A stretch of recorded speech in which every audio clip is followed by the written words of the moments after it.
We're coming to the end of this journey, and I hope by now you've seen enough to begin your own. But there's one last chamber to look inside before you go that I hope will inspire you and help you to make the most out of your journey ahead. When we get stuck in the routine of day-to-day living, it's easy to forget what a gift this thing called life is. And it's important we don't let that happen, because a conscious appreciation of the world around you will reap untold rewards. And the way we do that is by engaging our sense of wonder, the fourth chamber. When you were a kid, wonder made you lift up that rock to see what was underneath.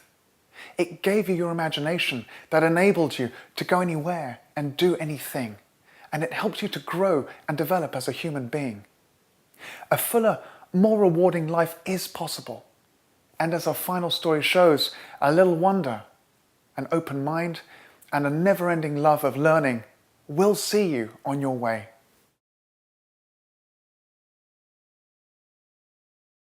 You know, the human brain, if you have an average brain, you're capable of almost anything because of the complexity of our brains. Billions and billions of neurons, hundreds of billions of interconnections. It can process more than 2 million bits of information in 1 second. It never forgets anything you've ever seen, anything you've ever heard. And you know, with something like that sitting up here, why would you ever utter the words, I can't? I can't. 2 words that hold us back and keep us from following our dreams. Many years ago, the words I can't might have defined Ben Carson. Not that you would ever know that from where he is today. Ben is the world's foremost pediatric neurosurgeon based at Johns Hopkins Hospital in Baltimore. In 1987, he became the first person to successfully separate Siamese twins joined at the brain. He's also the subject of a Hollywood film, a philanthropist, and was awarded the Presidential Medal of Freedom. Amazing achievements, made all the more impressive when set against his troubled childhood. Well, you know, growing up for myself in inner city Detroit in very desperate situations, and we lived in a tenement, large multi-family dwellings, boarded up windows and doors, sirens and gangs, rats and roaches. It was a miserable environment. I was a pretty awful student and didn't have a lot of belief in myself academically. And neither did my classmates. They all thought I was stupid. They called me dummy. I was the butt of all the jokes. But despite the fact that no one else believed in me, my mother did. You know, we were very poor. There was never money for anything. But it didn't cost anything to get a book from the library. And between the covers of those books, I could go anywhere in the world. I could be anybody. I could do anything. It was like an escape from my world of poverty and violence to places that you could only imagine. Almost as a side effect of the reading, I was looking at words all the time. So I learned how to spell. And I had to take those words and put them into sentences. So I learned grammar and syntax. I learned how to express myself. And you have to take those sentences, you have to make them into images. So you learn to use your imagination. All of those things are extremely important. Hello, my name is Layla and my mummy has epilepsy. Maybe your mummy, daddy or someone else in your family has epilepsy. I hope this book will let you know what to do if they have a seizure. My mummy wears a special necklace to tell... Half a world away from Baltimore, in the city of Bristol, UK, lives a remarkable young lady called Layla. An avid reader with a limitless sense of wonder for the world around her. Layla turned her passion for knowledge into a profession when at the age of 7, she became a published author. There wasn't a book about adults with epilepsy for children, and I thought it would be nice if it was written by a child as well. Because if you didn't have this book, you would think, oh, what shall I do? Done really well today. Layla's mum Sarah developed epilepsy following a head injury when she was a child. Alongside being mum to Layla and her baby sister, Sarah also works as a carer for adults with learning difficulties. Even with her medication, Sarah still has unpredictable seizures. And it was trying to find something to explain why they happen that led to Layla's amazing achievement.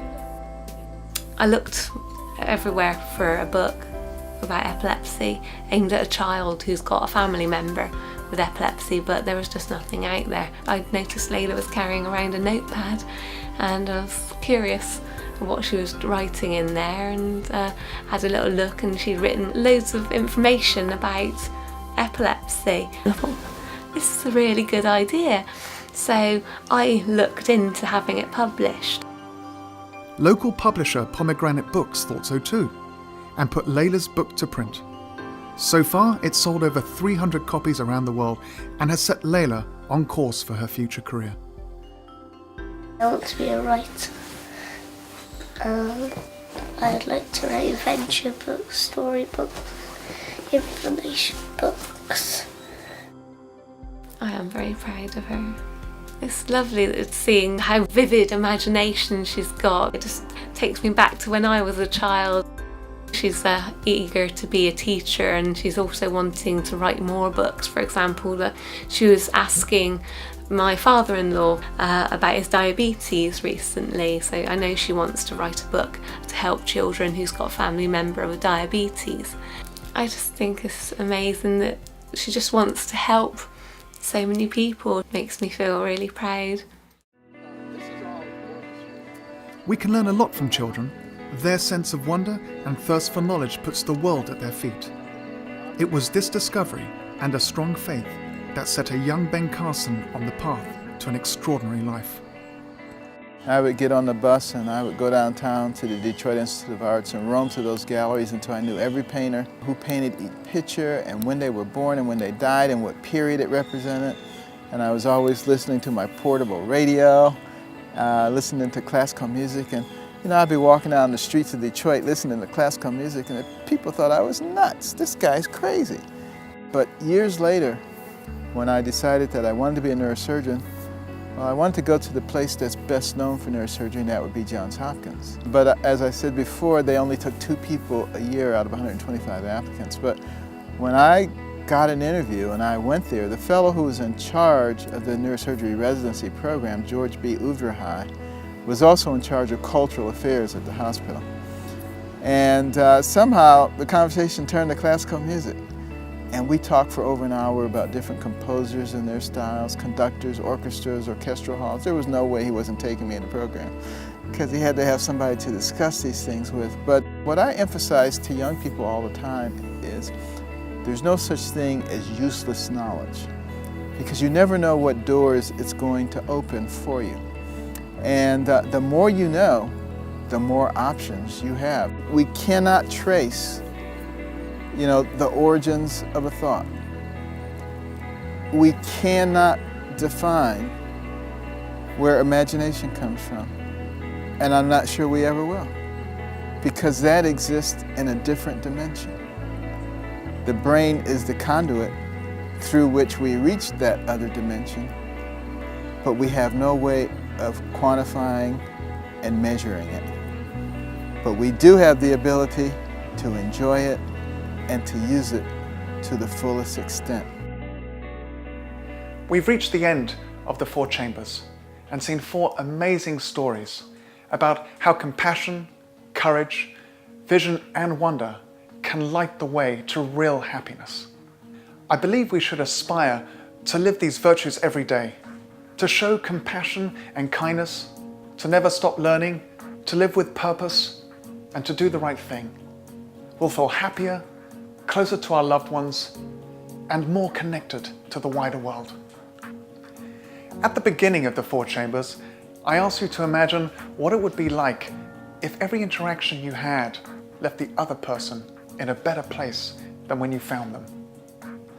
Well, imagine what it would be like if thousands of us started doing just that, striving to make our relationships better, putting other people first, and living to make the world a better place.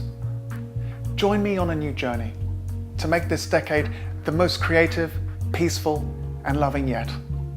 we all have the key to unlock our potential inside our own 4 chambers.